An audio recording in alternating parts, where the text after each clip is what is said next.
So special thanks to this company for sending us their LED candle lantern. So that's the front of the box.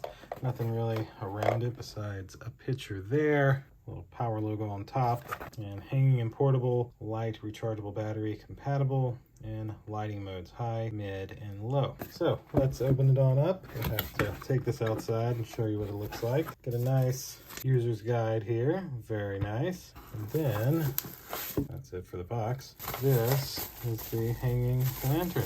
Voila! Ooh, it's soft. So it has like a wood look to it. Little power, oh, it's got charge. 1, 2, 3, 4. There's the light modes. We'll have to take it outside and use this nice hook to hang it on something, show you what it looks like. And then lastly, it includes a USB C-type cable to charge it. Love that. A lot of these products normally don't have C-type. Love that this one is C-type. And it even charges right there. That's amazing. Let me take this outside and show you the brightness and what it looks like. And so here is this little hanging lantern lit up. This is the first mode.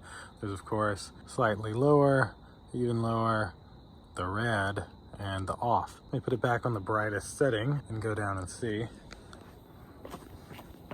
So that's actually really bright. I mean, as you can tell, it's got my whole front porch lit up off of that one light. That is the only light on my front porch right now. That's pretty darn amazing. Now that is on the highest brightness, but still great. Thanks again to this company for sending it to me. Thank you all for watching. We'll see you in the next one. Deuces.